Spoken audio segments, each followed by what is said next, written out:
Welcome back my friend, how are you. एक बार फिर आ गए हैं आपके सर राहुल सर लेकर के most important question science physics के चैप्टर नंबर 1 है। ठीक है, तो यहाँ पे देखिए आप लोग, कुछ थ्योरेटिकल क्वेश्चन आते हैं जो बहुत इंपॉर्टेंट है, और उसके बाद कुछ न्यूमेरिकल के क्वेश्चन हैं वो भी जो बहुत इंपॉर्टेंट है। ये बार बार रिपीटेड क्वेश्चन है मेरे प्रिय स्टूडेंट। तो यहाँ पे आप लोग देखिए, हम क्वेश्चन नंबर 1 से स्टार्ट करते हैं। मैं पहले चैप्टर से 7 क्वेश्चन बनाया हूँ जो कि वेरी वेरी इंपॉर्टेंट है। ठीक है, तो इन्हें आपको ज़रूर तैयार करके एग्जाम में जाना है। देखिए, चलो देखते हैं। पहला क्वेश्चन हमारा है, कह रहा है गोलीय दर्पण की फोकस दूरी तथा वक्रता त्रिज्या में क्या संबंध है। गोलीय दर्पण की फोकस दूरी तथा वक्रता त्रिज्या में क्या संबंध है। ये मेनी टाइम्स रिपीटेड क्वेश्चन है मेरे प्रिय बच्चों, जो कि होता है F बराबर R/2। जो फोकस दूरी होती है वक्रता त्रिज्या की क्या होती है, आधी होती है। वेरी वेरी इंपॉर्टेंट क्वेश्चन है। दूसरा क्वेश्चन हमारा आता है, यहाँ से उठ जाता है हमारा क्वेश्चन, अवतल दर्पण तथा उत्तल दर्पण के उपयोग लिखिए। ये भी कई बार रिपीटेड क्वेश्चन है। अवतल दर्पण का या तो उपयोग पूछ लेता है या फिर उत्तल दर्पण के उपयोग आपसे पूछ लेता है एग्जाम में। कई बार आए हुए क्वेश्चन है, 1 से 2 नंबर में जरूर आ जाता है। फिर हमारा एक तीसरा क्वेश्चन है, कहता है किस रंग के प्रकाश के लिए कांच का अपवर्तनांक अधिकतम और न्यूनतम होता है। हमको बताना होता है कि किस रंग के लिए जो प्रकाश का अपवर्तनांक होता है कांच के लिए, ठीक है, किस रंग के प्रकाश के लिए कांच का अपवर्तनांक अधिकतम और न्यूनतम होता है। तो सभी लोग जानते होंगे जो हमारा बैंगनी रंग होता है, बैंगनी रंग के लिए जो कांच का अपवर्तनांक होता है वो अधिकतम होता है और लाल रंग के लिए न्यूनतम होता है। ऐसे भी हम जानते हैं चूँकि जिनकी तरंग दैर्घ्य अधिक होती है वो कम फैलती है। जैसे हमारा लाल है, लाल रंग की तरंग दैर्घ्य अधिक होती है, वो दूरी तक जाती है लेकिन वो फैलता बहुत ज़्यादा नहीं है। ठीक है, और बैंगनी रंग क्या है, वो जल्दी से फैल जाती है।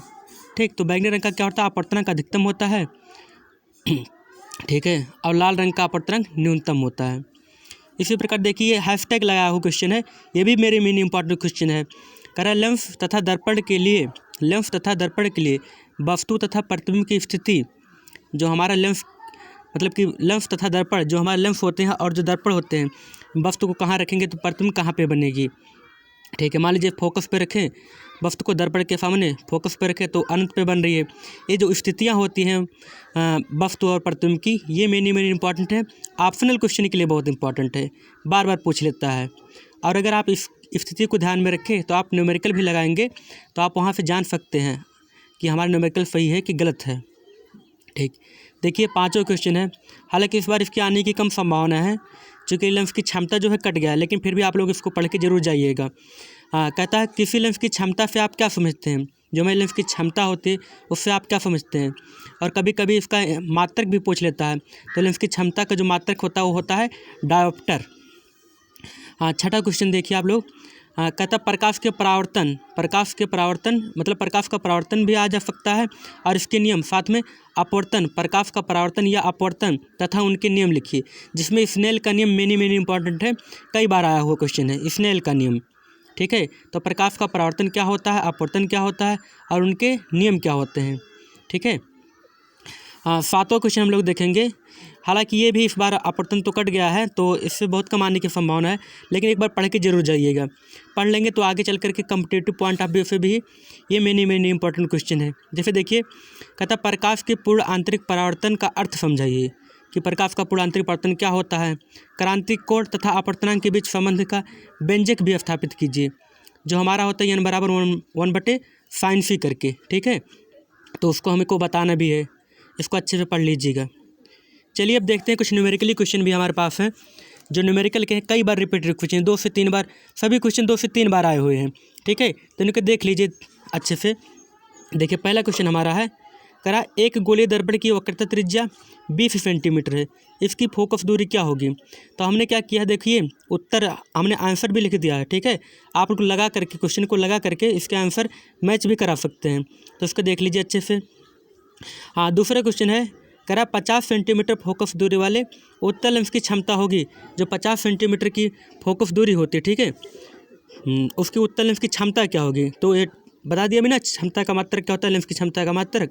डायरेक्ट देखो आंसर में प्लस 2D है। तो हम लोग को देखो ये भी पता होना चाहिए कि जो उत्तल लेंस हो या उत्तल दर्पण हो उनकी फोकस दूरी धनात्मक होती है, और अवतल दर्पण या अवतल लेंस के लिए फोकस दूरी कैसी होती है, नेगेटिव होती है। ये हम ध्यान रखेंगे। ये देखिए ये कई बार रिपीट कम से कम 4 से 6 बार आया हुआ है, लगभग हर एक बार पूछ लेते हैं किसी न किसी सेट में। ठीक है, वायु में प्रकाश की चाल 3 × 10⁸ मीटर प्रति सेकंड है। ठीक है, उस माध्यम में प्रकाश की चाल ज्ञात कीजिए जिसका वायु के सापेक्ष अपवर्तनांक 1.5 है। ठीक, इसको भी लगा लीजिएगा। हमने यहाँ पर देखिए आंसर लिख दिए हैं, आंसर को मैच करा लेना लगाने के बाद। हाँ, चौथा क्वेश्चन देखिए आप लोग। चौथा क्वेश्चन मैंने ये भी इंपॉर्टेंट कई बार आ चुका है भी। वायु के सापेक्ष जल तथा कांच की अपवर्तनांक। ठीक है, वायु के सापेक्ष आपको जल का अपवर्तनांक दिया, कांच का अपवर्तनांक दिया है। ठीक है, तो जल का अपवर्तनांक दिया 4/3। ठीक है, कांच का दिया 3/2। कह रहा है जल का कांच के सापेक्ष अपवर्तनांक ज्ञात कीजिए। ठीक है, आंसर में 8/9 आंसर में लिख दिया हूँ, आप लोग लगा करके इसको देख लीजिएगा। ठीक है, इसमें देखो वायु के सापेक्ष जल का और कांच का अपवर्तनांक दिया है, तो हमको क्या निकालना है, जल के सापेक्ष कांच का अपवर्तनांक निकालना है। ठीक, हाँ, क्वेश्चन नंबर 5 देखेंगे हम लोग।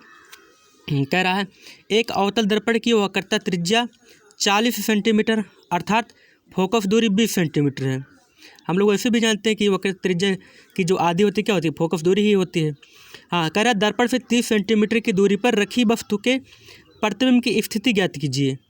जो वस्तु की दूरी है दर्पण से 30 सेंटीमीटर है, हमें ज्ञात करना है प्रतिबिंब की स्थिति। ये भी बताना है कि क्या यह वास्तविक होगा, जो हमारा प्रतिबिंब बनेगा क्या वह वास्तविक होगा। तो हम लोग क्या जानते हैं प्रतिबिंब कब वास्तविक होता है, यदि प्रतिबिंब उल्टा बनता है तो प्रतिबिंब वास्तविक होता है। ठीक, नेक्स्ट क्वेश्चन हम देखेंगे, क्वेश्चन नंबर 6 हमारा न्यूमेरिकल के लिए।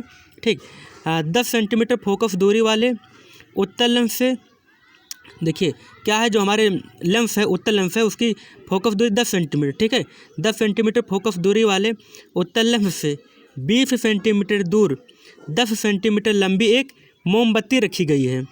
लेंस से बने मोमबत्ती के प्रतिबिंब की स्थिति, प्रकृति तथा लंबाई ज्ञात कीजिए। देखिए इसमें क्या करना है, हमें जो लेंस से जो हमारी मोमबत्ती का प्रतिबिंब बन रहा है उसको हमें बताना कहाँ पर है, स्थिति का मतलब वो कितनी दूर पर है दर्पण से, लेंस से कितनी दूर पर है। ठीक है सर, और उसकी प्रकृति कैसे, प्रकृति का मतलब ये होता है वो उल्टा है, ठीक है, या सीधा है, ठीक, या वास्तविक है, उल्टा वास्तविक या फिर आभासी सीधा है। लंबाई का मतलब होता है कितना बड़ा है प्रतिबिंब। ठीक है, तो ये सब हमें बताने हैं। ओके, चलिए मैं इस पर थोड़ी देर के लिए इसको रोकता हूँ, आप लोग स्क्रीनशॉट ले लीजिए इसका इतने का। ठीक है, स्क्रीनशॉट लेकर के रख लीजिएगा। ओके, चलिए अब हम आते हैं अपने न्यूमेरिकल वाले पार्ट पर। पहले ही चैप्टर का है न्यूमेरिकल नंबर जो है 7 हमारा 7 वाला क्वेश्चन। ठीक है, देखिए क्या करा है, एक उत्तल लेंस की फोकस दूरी 50 सेंटीमीटर है। ठीक है, 50 सेंटीमीटर, तो किसी वस्तु के 2 गुना वास्तविक प्रतिबिंब को प्राप्त करने के लिए उसे लेंस से कितनी दूर रखना होगा, ये हमको बताना। ठीक है, देखिए क्वेश्चन में क्या दे रहा है, एक उत्तल लेंस की फोकस दूरी जो है 50 सेंटीमीटर है, किसी वस्तु के 2 गुना वास्तविक प्रतिबिंब को प्राप्त करने के लिए उसे लेंस से कितनी दूर रखना होगा। चलिए हम अगला देखो, अगला क्वेश्चन हमारा क्वेश्चन नंबर 8 है, कह रहा उत्तल लेंस से 30 सेंटीमीटर दूर। क्वेश्चन नंबर 8 कह रहा है उत्तल लेंस से 30 सेंटीमीटर दूर स्थित एक वस्तु का वास्तविक प्रतिबिंब 20 सेंटीमीटर दूर बनता है। ठीक है, 20 सेंटीमीटर दूर बनता है। लेंस की फोकस दूरी ज्ञात कीजिए और स्वच्छ किरण आरेख भी खींचिए। तो देखिए उत्तर मैं दे दिया हूँ, लेंस की जो फोकस दूरी होगी या बराबर 12 सेंटीमीटर। ठीक है, लेकिन इसका आपको क्या बताना है, किरण आरेख भी खींच करके बताना है। कभी कभी क्या होता है बोर्ड एग्जाम में किरण आरेख भी आपको कह देता है खींचने को, जनरली तो ऐसे नहीं आता है लेकिन कभी कभी पूछ लेता है, तो इसका आप प्रयास कर लेना बना करके। ठीक है, क्वेश्चन नंबर 9 हम लोग देखेंगे। क्वेश्चन नंबर 9 कह रहा है, देखिए काफ़ी बड़ा क्वेश्चन है, इसको देख रहे हैं। क्वेश्चन नंबर 9 कह रहा है एक उत्तल लेंस से 5 सेंटीमीटर की दूरी पर स्थित एक वस्तु का प्रतिबिंब, एक उत्तल लेंस से 5 सेंटीमीटर की दूरी पर स्थित एक वस्तु का प्रतिबिंब वस्तु की ओर वस्तु से 2 गुना बड़ा बनता है। ये बन रहा है वस्तु की तरफ ही बन रहा है, वस्तु से 2 गुना बड़ा बन रहा है। यदि वस्तु को उसी लेंस से 15 सेंटीमीटर की दूरी पर रखा जाए तो उसके प्रतिबिंब की स्थिति तथा आवर्धन ज्ञात कीजिए। देखिए हमको क्या बताना, प्रतिबिंब की स्थिति का मतलब प्रतिबिंब कहाँ पर बन रहा है, भी का मान, और उसका आवर्धन बताना है। ठीक है, आवर्धन का सूत्र तो सब लोग जानते होंगे, एम बराबर क्या होता है, लेंस के लिए जो होता है हमारा भी बटे यू, और बराबर क्या होता है प्रतिबिंब की लंबाई बटे वस्तु की लंबाई। देखिए क्वेश्चन नंबर 10 है जो अपवर्तनांक से रिलेटेड है। हालांकि ये अपवर्तनांक तो कट गया है इस बार सिलेबस में, लेकिन देख लीजिएगा इसको भी। हाँ, वायु के सापेक्ष किसी दरों का क्रांतिक कोण 45 डिग्री है। वायु के सापेक्ष किसी दरों का क्रांतिक कोण 45 डिग्री है। उस दरों का अपवर्तनांक ज्ञात कीजिए। ठीक है, तो हमें क्या ज्ञात करना है, अपवर्तनांक। और हम लोग क्या जानते हैं, क्रांतिक कोण और अपवर्तनांक में जो रिलेशन होता है n बराबर 1/sin c, तो वहाँ पे आप लोग लगा लीजिएगा। ठीक है, देखिए इस पर थोड़ी देर के लिए मैं रोके रखता हूँ, आप लोग इतने क्वेश्चन का स्क्रीनशॉट ले लीजिए। Thanks for watching this video, धन्यवाद। यदि आपको मेरे इंपॉर्टेंट क्वेश्चन की सीरीज समझ में आ रही हो, ठीक है, आपको अच्छे लग रहे हो, तो आप कमेंट करिए। मैं ऐसे ही सारे चैप्टर के इंपॉर्टेंट क्वेश्चन आप लोगों के लिए प्रोवाइड करा दूंगा।